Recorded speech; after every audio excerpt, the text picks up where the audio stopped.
మీ business ఏదైనా మీ ఊర్లో promotion చేయాలంటే అది సుమన్ టీవీతోనే సాధ్యం. ఇప్పుడే సంప్రదించండి.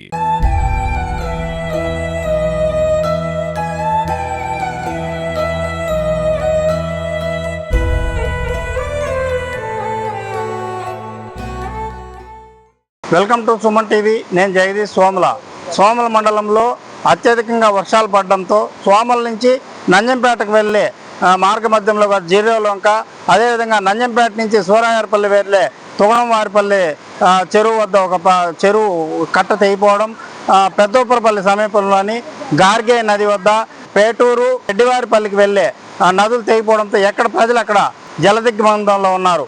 గత వారం రోజులుగా కురుస్తున్న భారీ వర్షాలకు ఎక్కడికక్కడ వంతెనలు తెగిపోవడంతో దాదాపు 100 గ్రామాలు స్తంభించాయి. ఎక్కడ ప్రజలు అక్కడే నిలిచిపోవడంతో ప్రజలు నానా అవస్థలు పడుతున్నారు.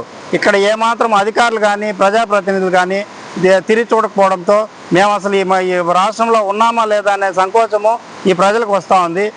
కనీసము ఇప్పటికైనా ఇంత ఇబ్బందులు కలుగుతా ఉన్న అధికారులు స్పందించి మొదట తాత్కాలికంగా ఈ వంతెనలు ఏర్పాటు చేయాలి, రాకపోకలు పునరుద్ధరించాలి, అదేవిధంగా శాశ్వత పరిష్కారానికి చర్యలు తీసుకోవాలని పలువురు కోరుతున్నారు. ఈ విషయాలను ఇక్కడ పరిశీలిద్దాం రండి.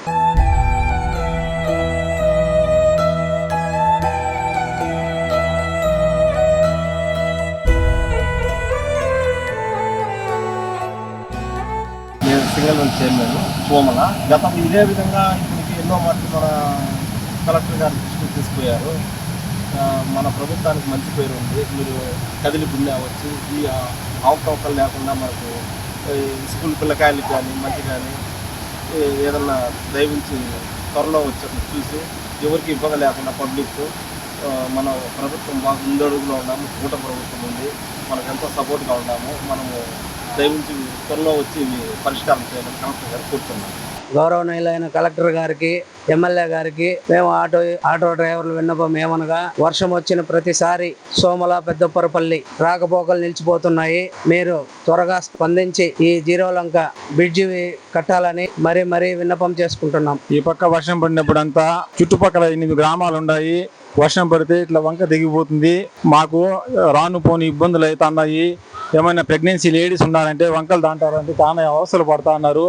దయచేసి ఇక్కడ అధికారులు గమనించి చుట్టుపక్కల 8 గ్రామాలకు ఆదుకోవాల్సిందిగా కోరుకుంటున్నాము. ఏ అధికారం వచ్చినా, ఏ ప్రభుత్వం వచ్చినా కానీ మాకు ఇక్కడ ఆదుకోవడం లేదు. చాలా ఇబ్బందులు పడుతున్నాము. రోడ్డు దాటాలన్నా కానీ మహిళలకు, పిల్లలకు చాలా అవస్థలు పడుతున్నాము. ఏ అధికారం వచ్చినా, ఏ పార్టీ వచ్చినా కానీ మాకు పట్టించుకోకుండా అట్లే చూసి చూడకుండా వెళ్ళిపోతున్నారు. రోడ్డు ఈ ప్రాబ్లంగా ఉంది. బస్సులు రాకపోకలు లేవు, మాకు తగిన సౌకర్యాలు లేవు.